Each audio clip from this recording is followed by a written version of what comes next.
A'udzubillahi minasyaitonirrajim. Surat Fatir ayat ke-30. Liyuwaffiyahum ujurahum wa yazidahum min fadli innahu ghafurun syakur.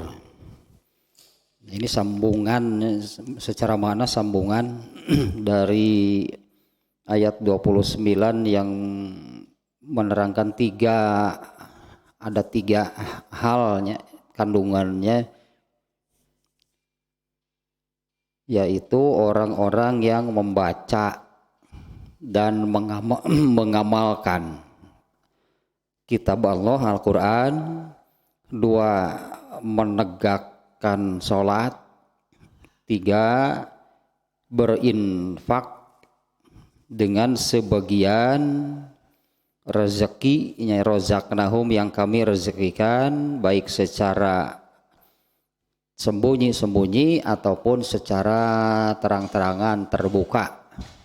Itu ada tiga poinnya di ayat 29. Membaca dan mengamalkan Al-Quran, menegakkan sholat, mendirikan sholat, dan berinfak baik secara sembunyi-sembunyi ataupun di depan orang gitulah. Nah, di ayat 29 tersebut Allah menyebut mereka yang melakukan demikian itu mengharapkan jual beli, tijarohnya, jual beli, perdagangan atau tukar menukar yang tidak akan pernah rugi. Itulah itunya di ayat 29. Nah, ini yang tidak ruginya itu ini di ayat 30-nya nih. Liyuwaffiyahum ujurahum wa yazidahum min fadlih. Dua berarti nih pakai wau gitu ya, huruf ataf pakai kata sambung. Liyuwaffiyahum ujurahum itu yang pertama, kemudian wa yazidahum min fadlih, agar ia Allah menyempurnakan, menuntaskan gitu ya, menuntaskan, menyempurnakan. Ujurahum ini jamak dari balasan, berarti banyak gitu ya. Ini berarti banyak nih, balasan dari Allah itu banyak dan dari awal sampai tuntas gitu ya. Balasan dari Allah itu sampai tuntas, sempurna gitu balasan dari Allah. Nah, agar ia Allah menyempurnakan, menuntaskan balasan-balasan bagi mereka. Kemudian yang kedua, wa yazidahum min fadlih, dan menambah bagi mereka dari karunia-Nya. Lebih artinya ya, ini memberi lebih. Wa yazidahum, dan Allah menambah atau memberi lebih kepada mereka min fadlihi, dari karunia-Nya. Nah, yang demikian itu dilakukan oleh Allah. Ini pelakunya Allah nih ya. Kalau bahasa Arabnya li yuwafiyahum, itu fa'il dari yuwafiya, itu Allah. Humnya mereka itu objek maf'ul bih. Jadi ini Allah melakukan ini. Nah, Allah melakukan demikian itu innahu, sesungguhnya gitu ya, karena sesungguhnya dia Allah itu ghafurun, maha pengampun, syakurun, maha apa namanya ya, tahu, kalau mungkin bahasa kita tahu berterima kasih. Kalau ada yang mengucapkan, katakanlah Kalau ada yang mengucapkan terima kasih itu Allah itu bahagia.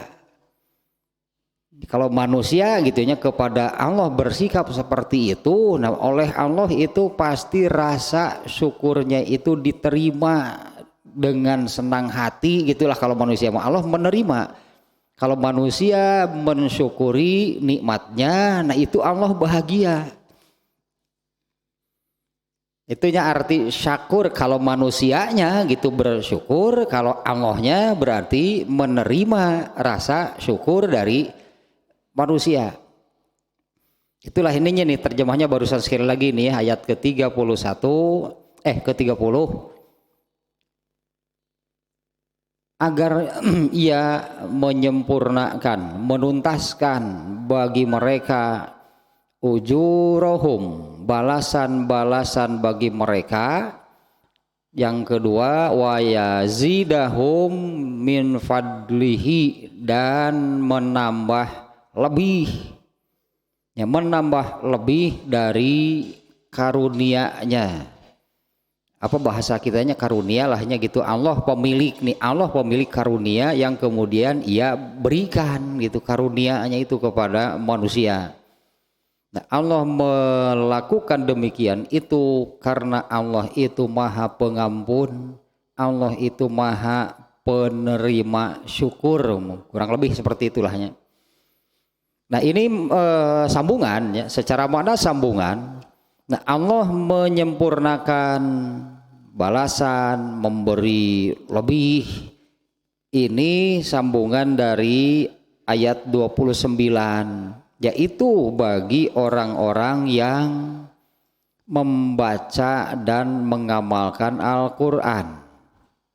Itu yang ayat 29-nya kan ada 3 poinnya. Di antara semuanya itu yang disebut ini adalah menegakkan, mendirikan sholat sebagai amal badaniyah.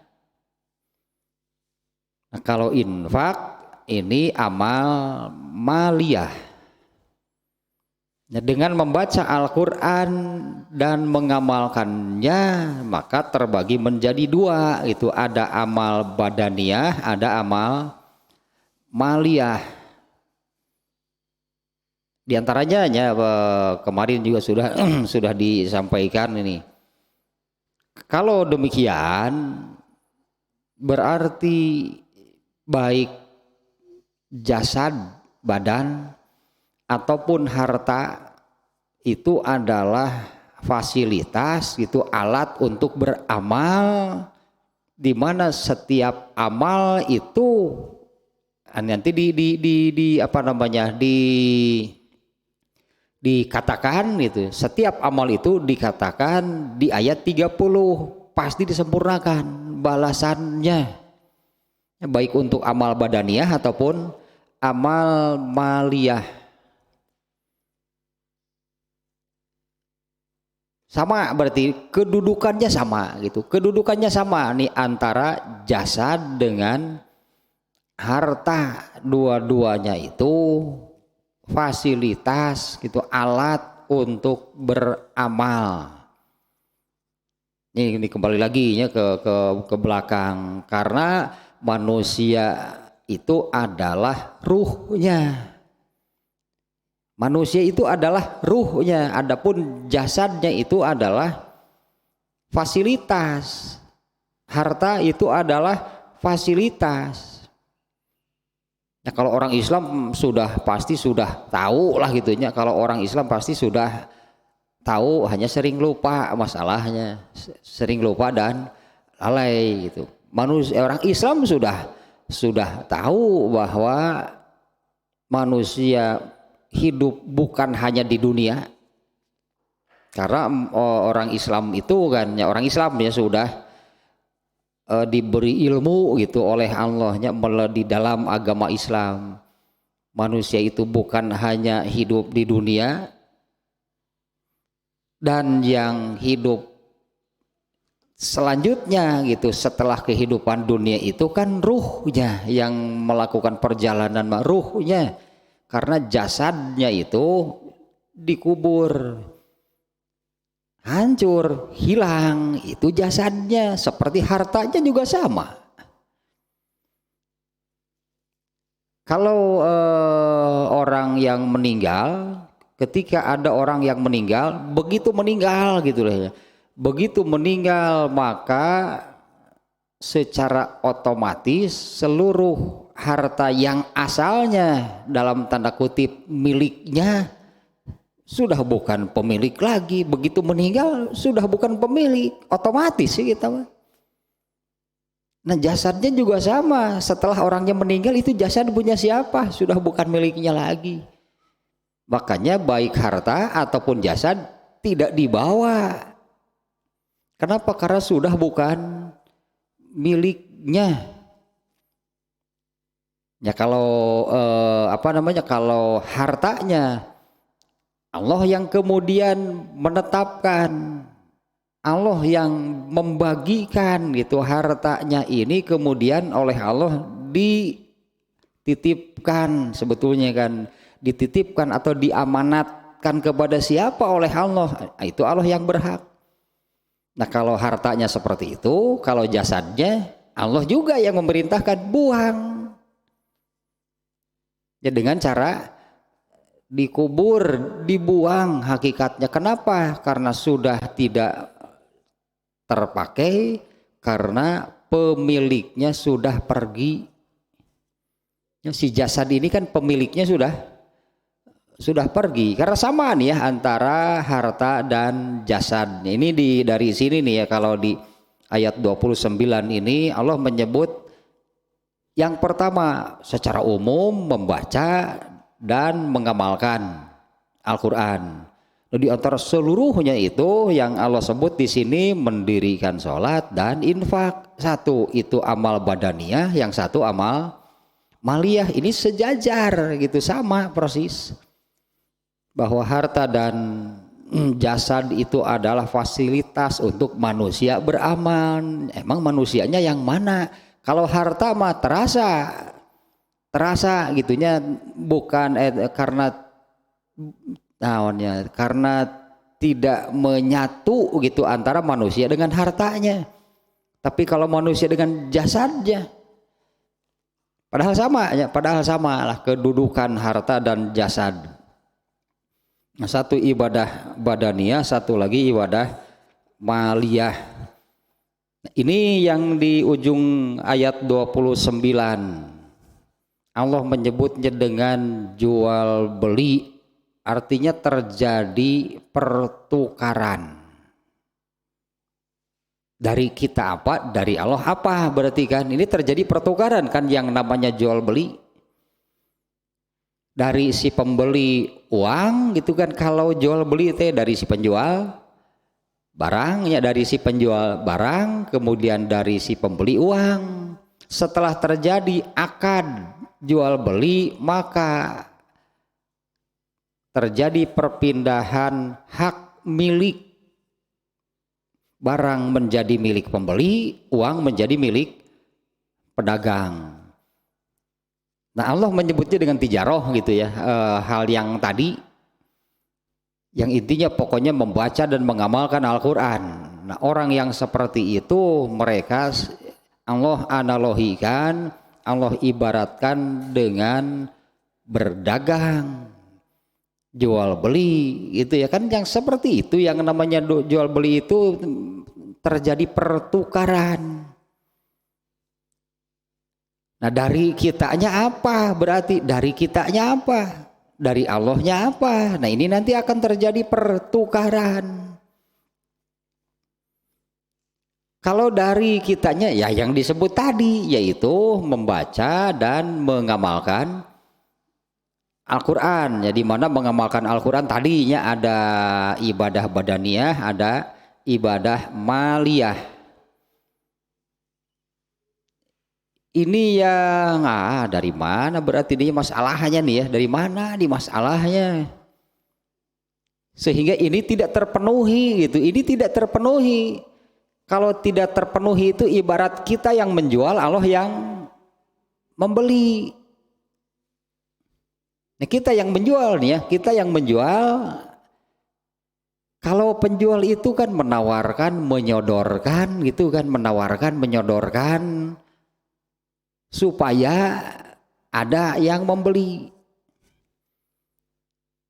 Nah ibadah berarti ini nih ya, dari situ nih, dari mana tijaroh ini, berarti ibadah ini, inilah yang kita sodorkan, yang kita tawarkan, yang kita sodorkan lah gitunya kepada Allah. Nanti Allah akan membelinya.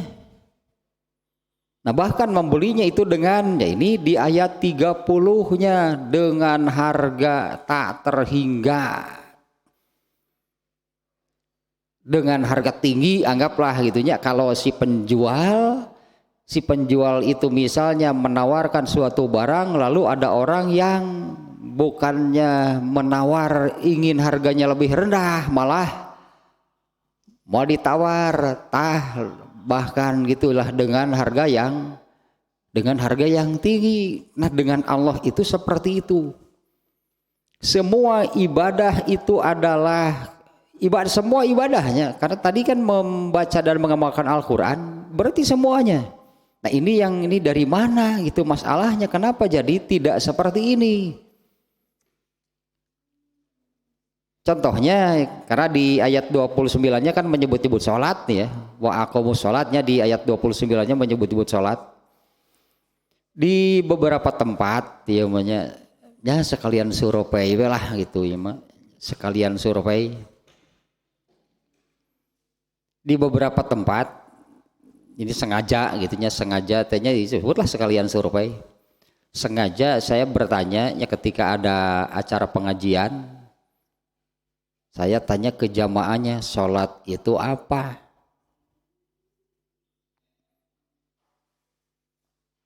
Di beberapa tempat jawabannya sama, kewajiban itu jawabannya. Jawabannya itu sholat itu apa? Kewajiban. Atuh eta mah ngajawab gitu mah ditanya hukum sholat atuh disebut wajib mah.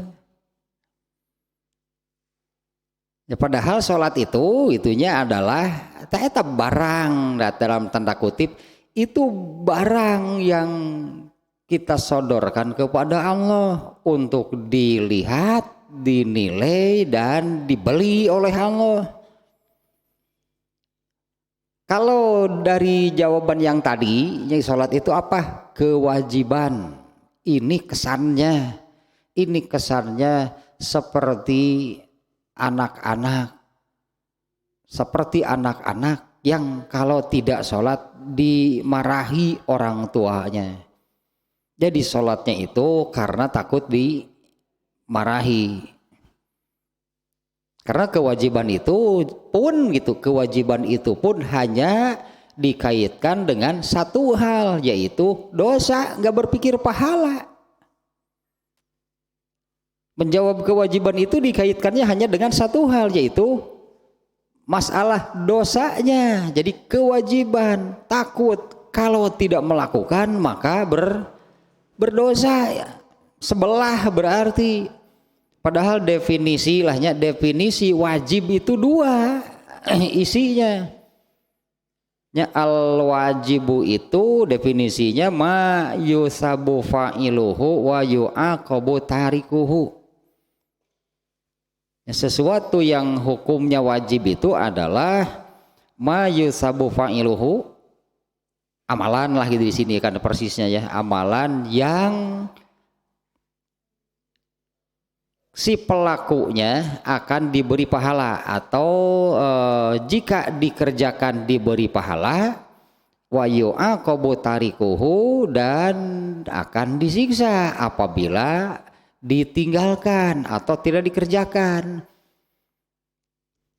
Nah itu sabelah gitu, hanya berpikir ini kewajiban, yang gitu memahami kewajibannya itu adalah kalau tidak dikerjakan dosa.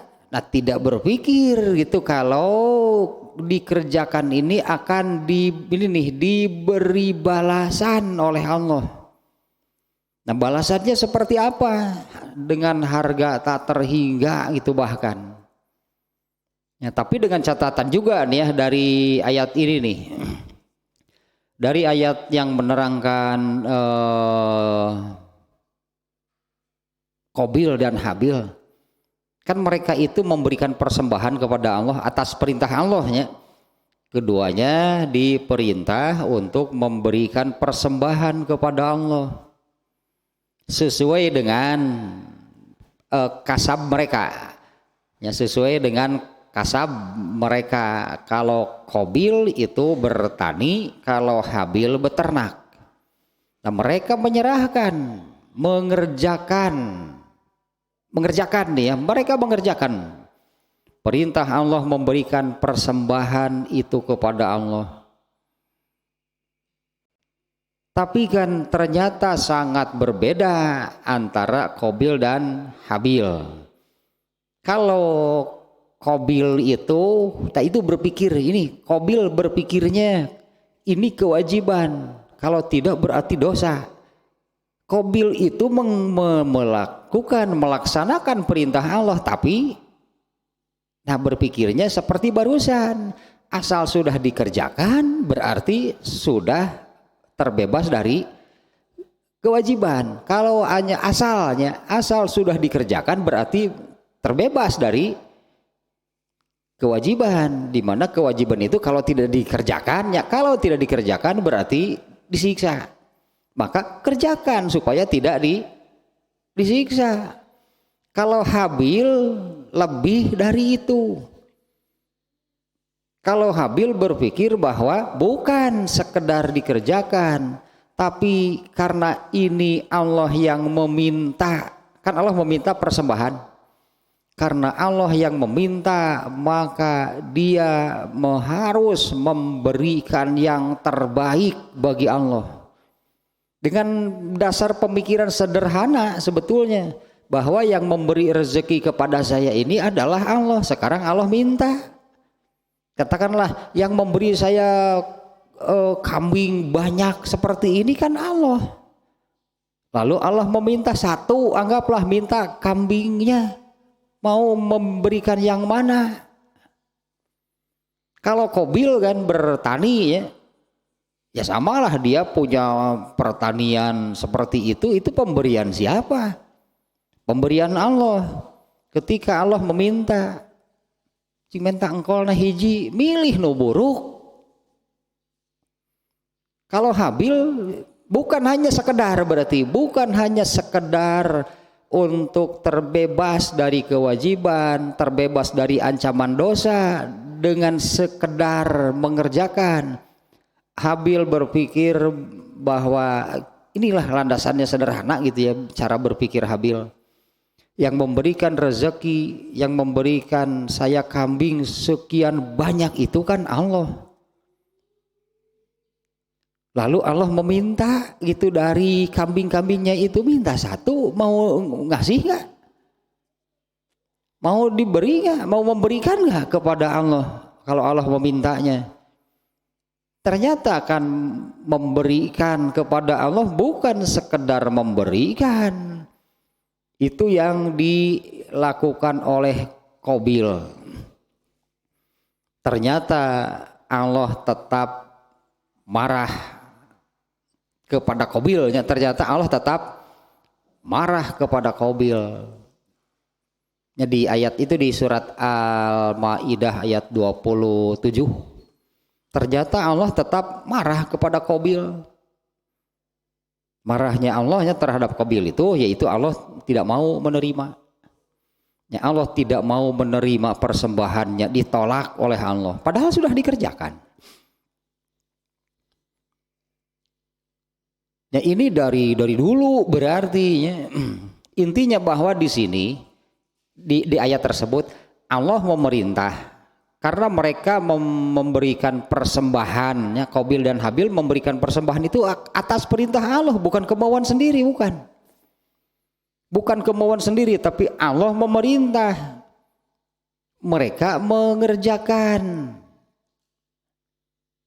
Nah, ini yang namanya artinya setiap melaksanakan perintah Allah, maka apa yang dikerjakan itu adalah dipersembahkan kepada Allah. Dengan catatan seperti yang terjadi pada Qabil dan Habil, kalau dikerjakan asal-asalan Allah akan menolak. Ya, Qabil kan melaksanakannya, bukan tidak mengerjakan. Qabil melaksanakan perintah Allah memberikan persembahan, tapi asal-asalan. Teteh asal-asalan itu, pelaksanaan yang asal-asalan itu buah gitu dari pikiran yang tadi. Kalau sholat itu apa? Kewajiban. Akibatnya kalau menanggapi sholat hanya sekedar ini kewajiban, pasti asal kalau mengerjakan sholat. Karena merasa dengan mengerjakan sholat itu seperti apapun mengerjakannya, kan sudah mengerjakan. Dengan sholat seperti apapun lah gitunya. Kalau ditanya sudah sholat belum? Sudah atau belum? Nah itu merasa bahwa perintah sholat, kewajiban sholat itu sudah dipenuhi, sudah dilaksanakan. Dari pemikiran itu, itunya, dari pemikiran seperti itu yang kemudian melahirkan mengerjakan sholat itu asal. Ya kalau saya katakan tadi, ini kan seperti sholatnya anak-anak, di mana mengerjakannya itu, mau mengerjakannya itu karena diancam, anggaplah diancam, takut dimarahi oleh orang tuanya. Seperti apa sholatnya? Sholat lohor serokaat, sholat zuhur saja 1 rakaat. Ketika ditanya jawabannya mau bagaimana? Sudah atau belum? Nggak ditanya bener enggaknya kan? Pertanyaannya sudah atau belum? Sudah pasti jawabannya. Padahal sholat zuhurnya hanya 1 rakaat. Jawab teu wudu heula. Macan naon? Duka pokoknya masal nangtungi dina sajadah. Ayo kan ayo ruku ya sujud salam belah 1 rakaat. Ketika ditanya sudah belum? Sudah, pasti jawabannya seperti itu. Bener enggak sholatnya? Nah, padahal dari apa yang terjadinya pada Qabil dan Habil, dua-duanya melaksanakan perintah tapi dengan pelaksanaan yang sangat berbeda. Nah kenapa gitunya pelaksanaannya ini begitu berbeda? Itu dimulai dari bagaimana seseorang menanggapi urusan ibadah. Ya, bagaimana menanggapi urusan ibadah? Kalau menanggapinya pun tidak serius, menanggapinya hanya sekedar seperti disebutnya sekedar lewat, seperti angin lalu, mana ada keseriusan dalam ibadah, nggak akan ada. Nah akibatnya kalau melaksanakan pun akan seperti itu. Nah, padahal ini nih ya, ini bayaran, ini harga yang akan diberikan oleh Allah untuk semua amal, gitu ya. Untuk semua amal ini harga, ini bayaran yang akan diberikan oleh Allah. Nah, berarti ya setiap nih semua ibadah itu adalah barang dagangan dalam tanda kutipnya yang ditawarkan kepada Allah, dan Allah berjanji sebetulnya pasti dibeli. Akhirnya barang dagangannya itu pasti dibeli oleh Allah, nggak ada yang tidak dibeli. Ya bahkan yang dengan itu yang famay ya'mal misqala dzarratin khairon ya roh, itu kan Allah pasti kan menjanji dibeli sok kumaha wae ge amal soleh mah. Oleh Allah pasti dibeli. Nah hanya kan kalau ingin dibeli oleh Allah harus menawarkan, harus menyodorkan gitu, harus mempersembahkan. Allah hanya menginginkan yang terbaik. Ya, Allah hanya menginginkan yang terbaik. Contohnya Qabil dan Habil ini terjadi kapan? Manusia di dunia baru berapa orang? Artinya sejak awal seperti itu, masalahnya sama. Qabil dan Habil itu kan awal-awal manusia ada di dunia. Baru berapa orang atuh dah anak Nabi Adam teh yang disebut-sebut itu hanya 4. Qabil dan Habil, kemudian perempuan 2. Ya nikahnya juga ya tahu maranehna. Nikahnya geus sakeluarga we eta. Qabil dan Habil itu Qabil nomor 2, Habil nomor 3. Yang pertama perempuan, yang keempat perempuan. Oleh Nabi Adam itu anak yang pertama dengan nomor 3 dengan Habil, berarti Qabil dinikahkan dengan anak bungsu lah gitu. Kalau yang disebut hanya 4-nya. Ternyata memang ada hasud, ada hasud. Kenapa membunuh juga itu ada hasud.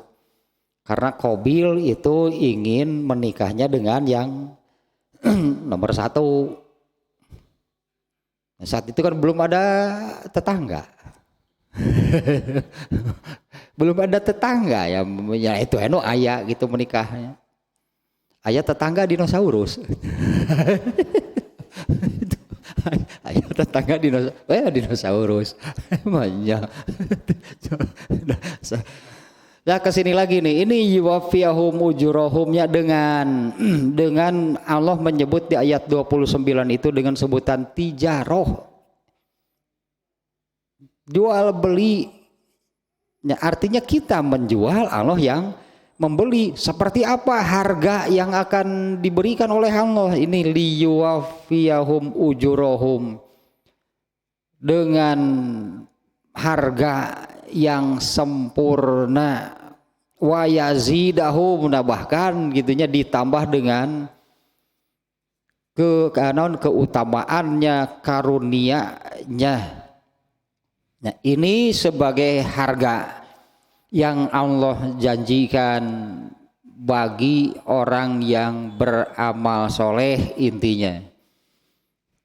Nah, tapi yang disebut amal soleh itu tadinya bukan hanya melaksanakan seperti Qabil, bukan tidak melaksanakan perintah Allah. Dia melaksanakan kepada Allah tapi asal-asalan. Itu kan Qabil itu melaksanakan perintah Allahnya asal-asalan. Nah, kenapa bisa asal-asalan? Nah, sebutlah di antara penyebabnya kalau seperti tadi, kalau ditanya sholat itu apa kewajiban, pasti asal melaksanakannya. Karena yang mengatakan demikian, sholat itu kewajiban dan berpikirnya hanya sebelah. Asal sudah dilaksanakan berarti kewajiban itu sudah terpenuhi. Tanpa memperhatikan seperti apa pelaksanaannya, asal sudah dikerjakan berarti kewajiban itu sudah terpenuhi. Ini Qabil, yang seperti itu Qabil. Ya, anggaplah Qabil merasa dengan sudah memberikan persembahan kepada Allah, dia merasa bahwa sudah memenuhi perintah Allah. Padahal akibatnya Allah murka. Allah tidak mau menerima persembahan yang demikian. Ya, kalau Qabil tadi beternak, Habil beternak, dan yang dipersembahkan dari binatang ternaknya yang dipersembahkan kepada Allah itu Habil memilih yang terbaik. Kambing terbaik gitunya dari semua kambing yang dimilikinya, itu yang dia pilih, itu yang dia persembahkan kepada Allah. Sementara Qabil milih engkol nu buruk, wortel nu kolopetong. Ini untuk dipersembahkan kepada Allah yang semua pertaniannya itu pemberian dari Allah. Itu kira-kira cek orang sudah itu betul boga cedok, kena tuh jarakan gitu, betul boga cedok, betul boga pikiran. Semua rezeki, ya anggaplah pertaniannya itu pemberian dari Allah. Seolah-olah katakanlah beginilah, Allah meminta mencik orang cing mana centetanen muni hayang ngasaan, milih nu buruk deh. Kalau dengan sesama manusia pun kurang lebih kan sama kan ya. Kalau misalnya ada orang misalnya memberi kepada seseorang gitu, ini tanah ini untuk kamu sok garap, kemudian ya bertani lah. Nah kemudian bertani, ketika orang yang memberinya ini seolah mengatakan demikian, kumaha cenah tani teh, alhamdulillah cenah sukses, mana cing atuh ngasaan cenah, pilih eta jaat nu buruk, alah roai anu kerences, geus lieur. Ini kira-kira orang ini itu seperti apa? Di bahasa Sunda begenah menit boga candau teu nalipak maneh dan sebagainya. Bisi hese nalipak maneh ka dieu urang pangnalipakeun. Dan nalipak maneh mah hese atuh ka dieu urang pangnalipakeun. Nah, padahal ini janji Allah itu Allah akan memberi pahala sampai tuntas, sempurna. Ini juga kesannya kalau sampai tuntas berarti bertahap. Maka gitunya kan kalau sampai tuntas itu berarti bertahap.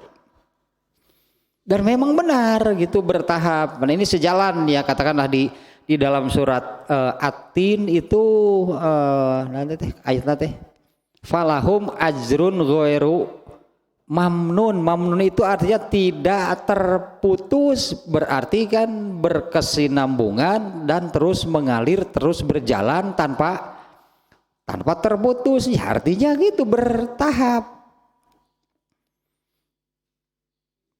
Sejak kapan? Sampai kapan? Artinya kalau bertahap berarti kan sejak kapan nih Allah memberikan balasannya yang terus berjalan, terus mengalir, terus berkesinambungan. Sejak kapan? Mulai dari kapan Allah memberikan balasannya, kemudian sampai kapan? Yaitu sejak di dunia sampai akhir balasan dari Allah itu adalah ini untuk yang amal solehnya, untuk yang baik, ya itu surga. Ada berapa tahap kan manusia itu mulai dari surga, kemudian nantinya akan berakhir mulai dari di dunia, kemudian nantinya berakhir di surga. Itu kan tahapannya banyak dan panjang perjalanannya. Nah, balasan dari Allah itu ada di semua tahapan. Yang paling rendah itu adalah di dunia, ya disesuaikanlah balasan dari Allah itu untuk di dunia. Coba kalau sekarang di dunia diberi balasan oleh Allah misalnya anggur dari surga, sanggup nggak? Ya sanggup nggak manusia menerima gitu ya kalau diberi balasan buah anggur dari anggur surga gitu diberikan sekarang? Baru digigit juga sudah pingsan, mungkin ngelepak ngeunah teuing. Urang mata teh anggur surga teh digagel ayeuna mah moal kuat atuh. Ya kan pernah kan oleh Rasulullah digambarkan demikiannya. Waktu salat gerhana kejadiannya. Waktu salat gerhana ketika ruku Allah memperlihatkan neraka lebih dulu. Allah memperlihatkan neraka. Bagi Rasulullah itu tampak nyata gitu ya. Neraka itu seolah-olah persis berada di hadapannya.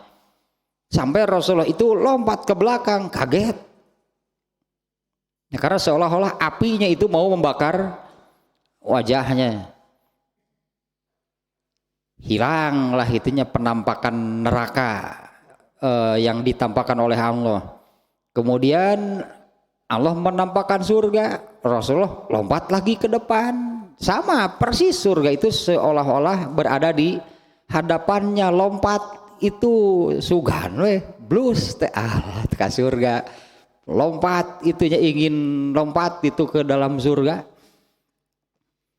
Dan di dalam surga itu ada ada diantaranya yang disebutkan pada kejadian tersebut. Ada pohon anggur yang sedang berbuah. Kalau saat itu Ya Rasulullah menerangkan demikian karena setelah selesai sholat gerhana ditanya gitu, tadi lompat ke belakang, lompat ke depan itu ada apa? Nah kalau saat itu aku bisa gitu mengambil, memetik satu butir saja anggur surga, lalu aku bagikan kepada kalian semuanya, maka eta kesimpulannya teh ngelepak tah surga, anggur surga di kalau diberikan sekarang. Kalian akan langsung berpikir ingin meninggalkan dunia. Ingin meninggalkan dunia. Dunia mah. Ini dengan satu butir anggur surga. Nah ini bertahap berarti. Balasan dari Allah itu, bahasa ini ya, liyuwafiyahum, Allah menyempurnakannya. Agar Allah sempurnakan bagi mereka ujurohum, balasan bagi mereka sampai tuntas gitu ya. Makanya bertahap. Di dunia sudah diberikan, tapi sesuai dengan kadarnya. Dunia seperti apa? Setelah meninggalkan dunia, pindah ke alam barzah, ke alam kubur. Untuk yang mengamalkan ayat 29 berarti kan Allah akan memberi balasannya di alam kubur. Sesuailah dengan alam kubur, kadarnya seperti apa.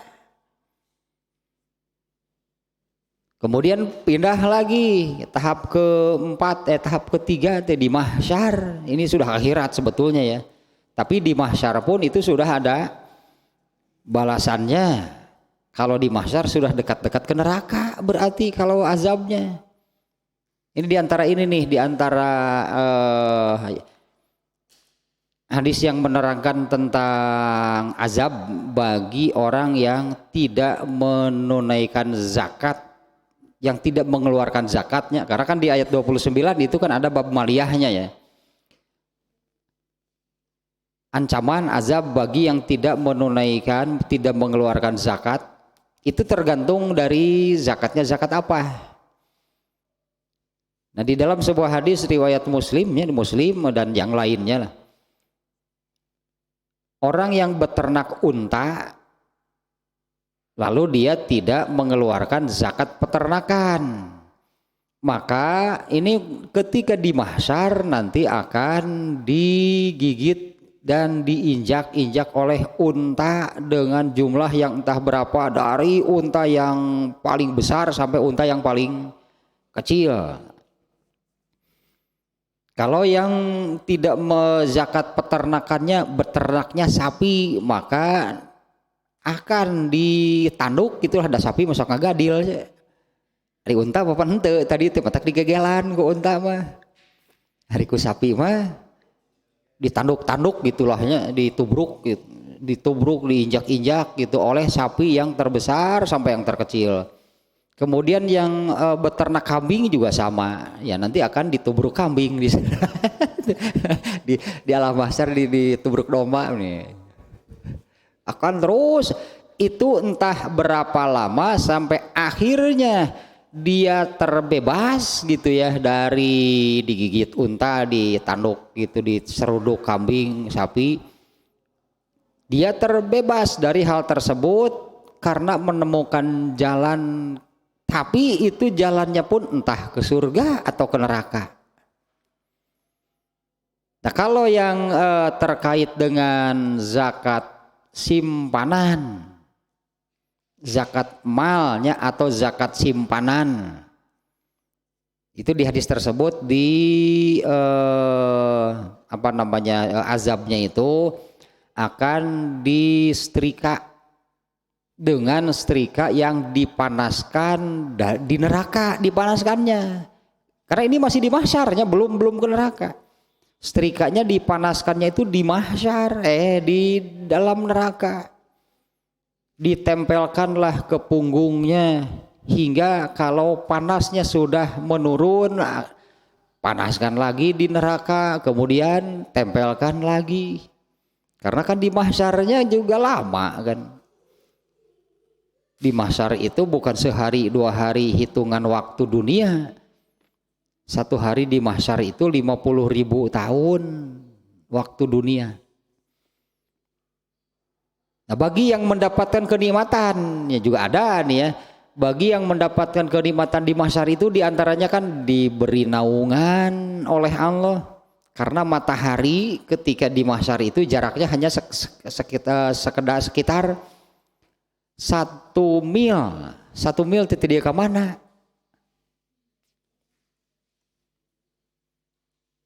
Ya 1 mil mah tidak ke samsat lah gitu.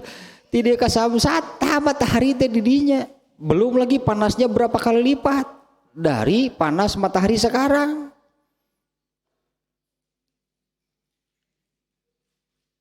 Nah, di antara kenikmatannya yang akan didapat seseorang ketika di mahsyar itu adalah diberi naungan gitu sehingga tidak bahasa Sunda nama. Jadi moal katojo ku panon poe diberi naungan oleh Allah sehingga tidak akan kena oleh panas matahari di sana. Tadinya mataharinya jaraknya hanya 1 mil. Itu diantar. Kemudian juga diperbolehkan minum di Al-Kautsar. Itu kolam terlalu kecil mungkinnya, telaga danau milik Rasulullah SAW. Di mana air kolamnya, air telaganya itu lebih putih dari susu, lebih manis dari madu, lebih dingin dari salju, lebih kental dari keju kalau nggak salah. Atau teh hasbeureun cairna, teuing kepangkewe lah. Keju wae kudu dicapek apa ieu.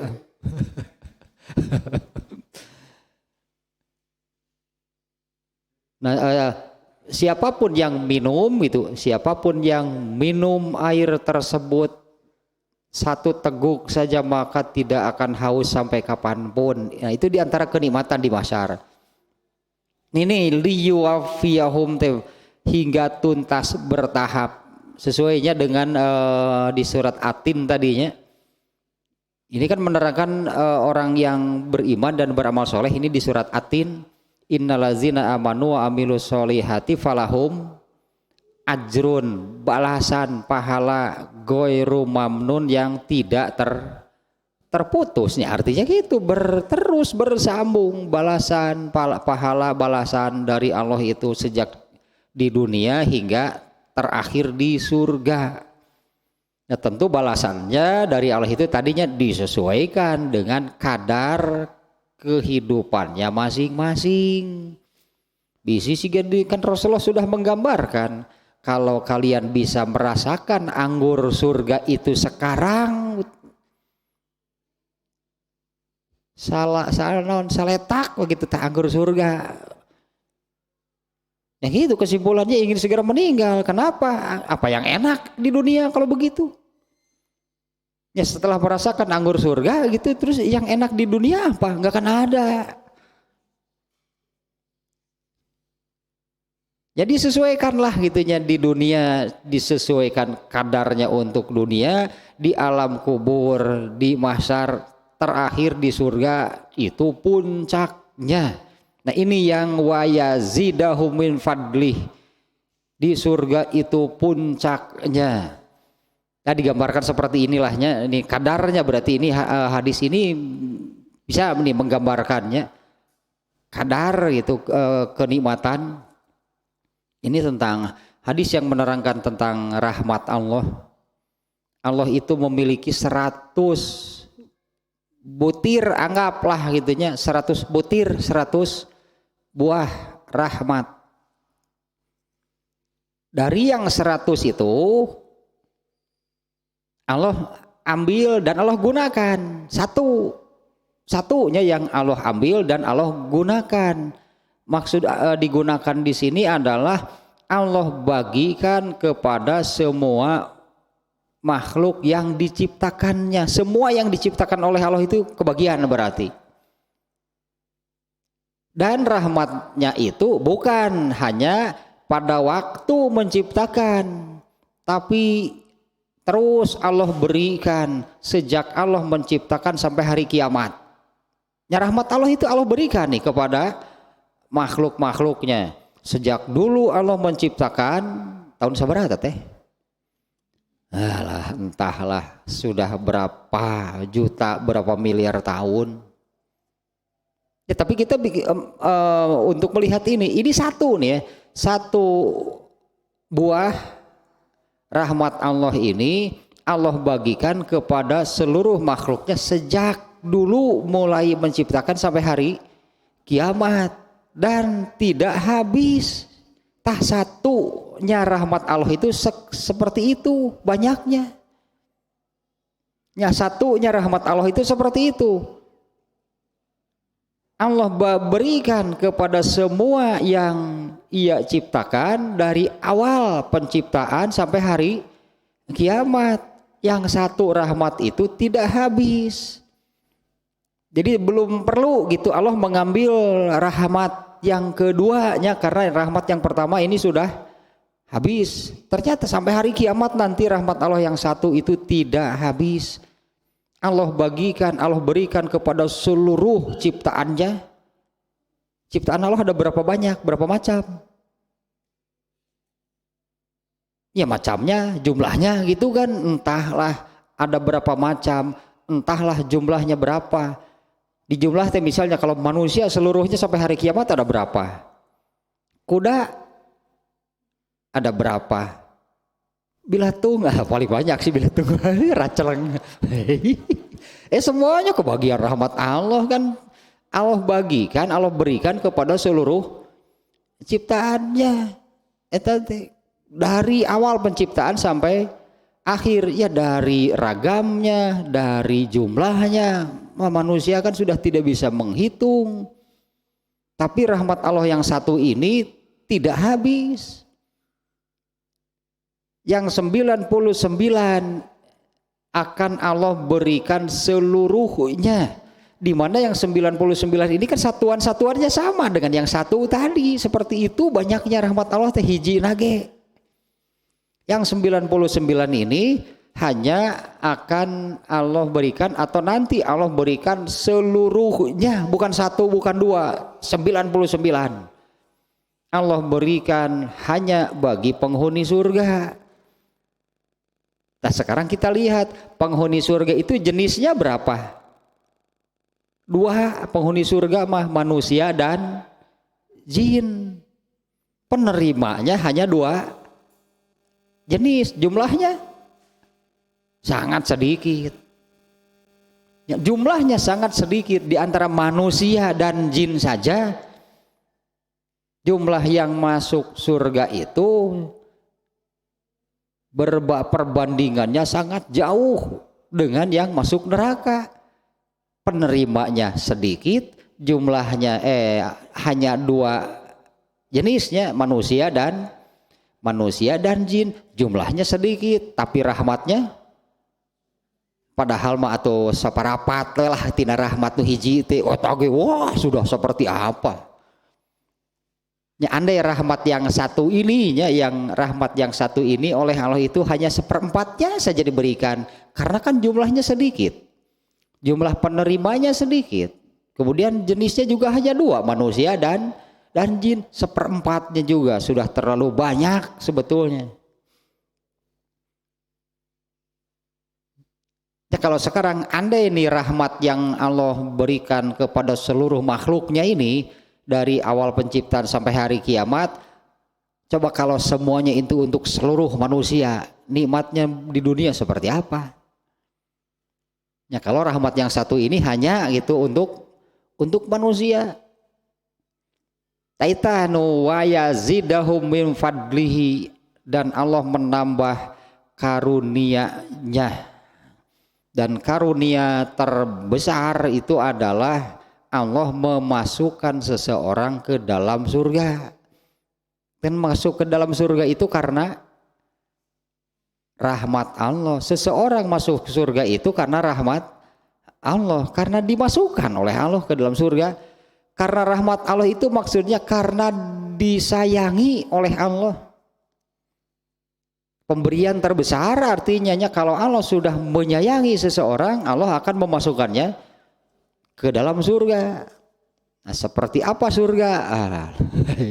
Tidak akan ada hadis yang menerangkan surga itu la ainun ro'at wala uzunun sami'at wala khotorun apalah kali itu nanti 3 Rasul menyebut surga itu tidak pernah ada mata yang melihatnya, tidak pernah ada telinga yang mendengarnya, dan tidak pernah juga terlintas di dalam pikiran siapapun.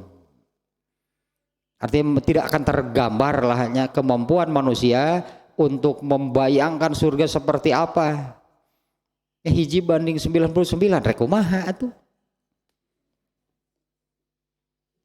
Rahmat Allah yang satu ini sekarang gitunya dari awalnya di dunia sekarang teh.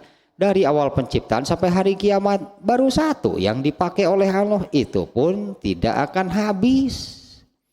Sisa lah anggap gitunya masih tersisa rahmat Allah sampai hari kiamat. Yang masuk surga beri 1/4-nya, luar biasa sebetulnya, diberi 1/4 lagi jumlahnya sedikit, kemudian jenisnya hanya 2. Kalau sekarang seluruh makhluknya kebagian. Ini malah 99 tanpa sisa lah gitu, artinya rahmat Allah itu cek urang Sunda mah diketerukeun tah. Dibikin kalian dipilihan hiji-hiji diketruk-ketruk rahmat Allah teh nyesa. Itu semuanya akan Allah berikan kepada penghuni surga. Eta harga, itulah harga yang Allah tawarkan. Itulah harga yang Allah tawarkan untuk persembahan yang dikerjakan oleh manusia lah gitunya. Untuk persembahan dari manusia, Allah menjanjikan, Allah memberikan penawaran yang tak terhingga harga anake.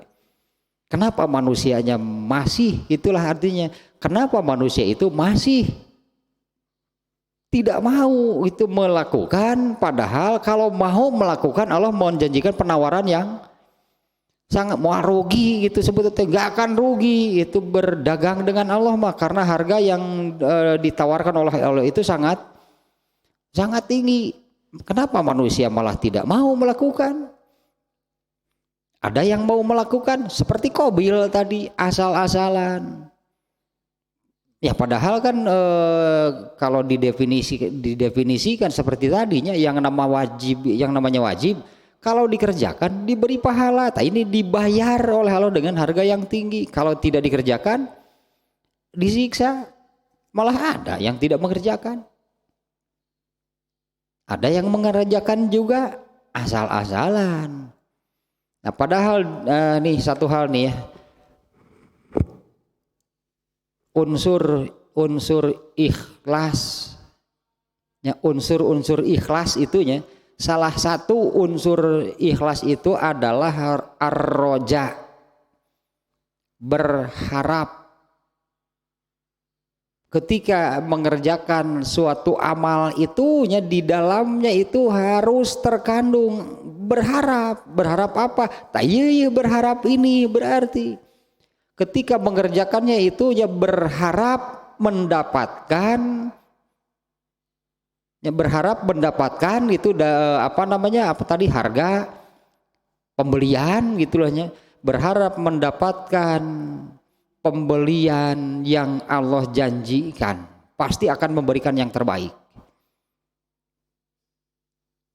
Ya karena berharap gitu oleh Allah dibeli dengan harga yang tinggi bahkan tak terhingga, ya persembahkanlah yang terbaik.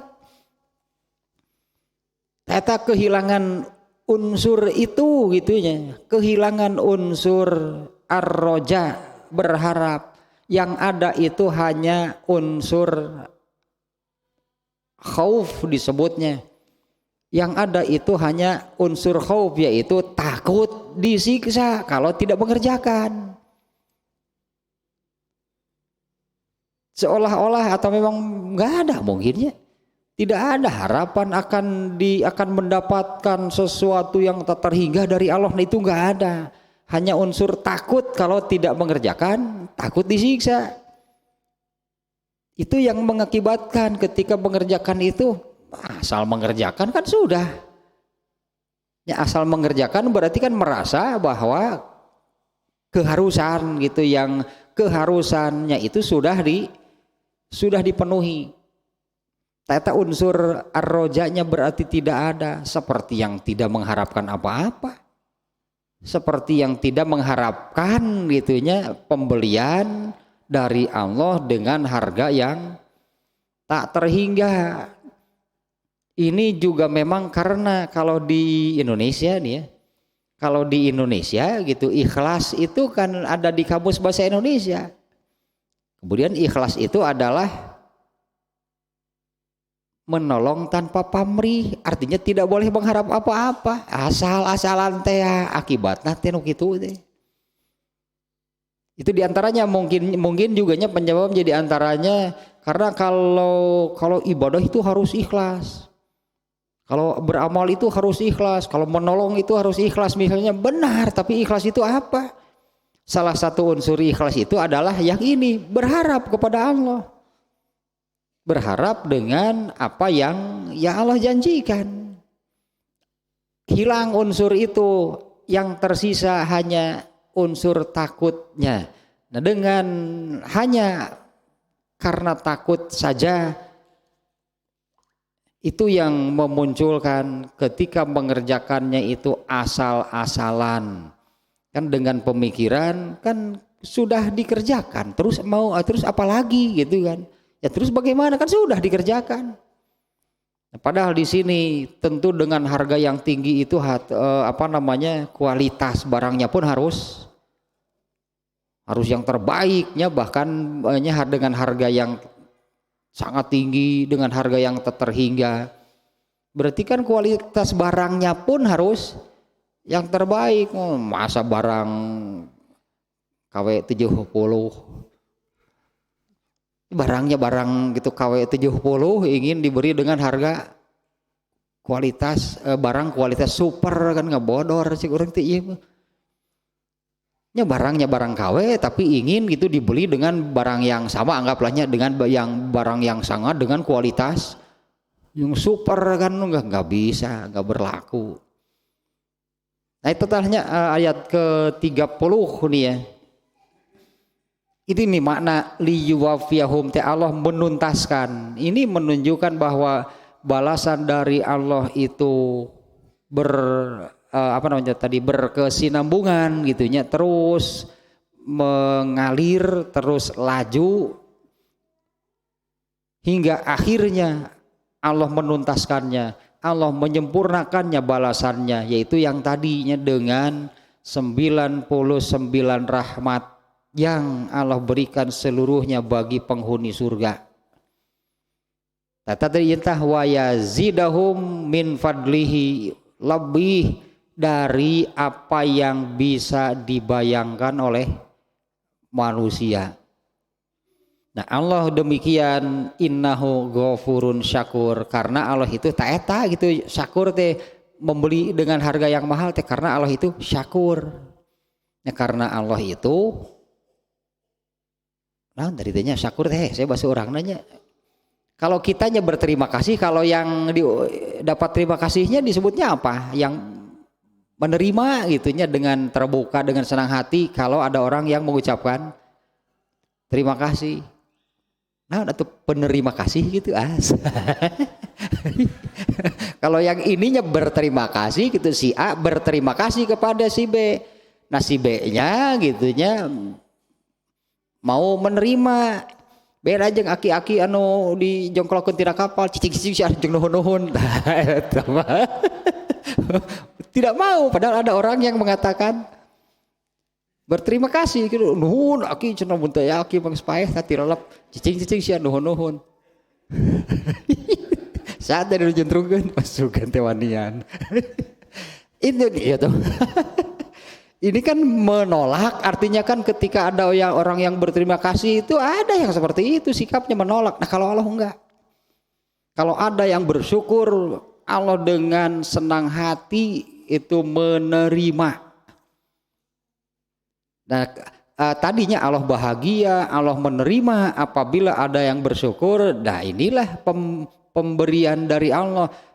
Kalau ada yang berterima kasih oleh Allah diburu handai. Nganuhunkeun itu ke Allah teh diberi lagi. Nganuhunkeun diberi lagi. Anggaplah gitunya seperti di ayat ini yang la in syakartum la azidanakum terus ditambah oleh Allah. Karena Allah ini syakur. Ya Allah itu saya terjemahan itu tadi naon atuh. Kalau manusianya iya berterima kasih kepada Allah. Nah kalau Allahnya eta pokoknya malah syakur. Sulit terjemahnya dalam bahasa Indonesia. Nah sudah tanya ayat ke 30-nya karena itu masih erat kaitannya ya, karena ini sambungan dengan apa yang dilakukan di ayat 29. Nah inilah musabab sih bahasa Arab namanya. Sebab akibat gitu kan, sebabnya di ayat 29, akibatnya di ayat yang ke-30. Hanya di kita ini kalau mendengar akibat itu hal yang buruk. Ya kalau dalam bahasa kita mendengar akibat, nah padahal akibatnya ke bahasa Arab atuh di eta teh lah.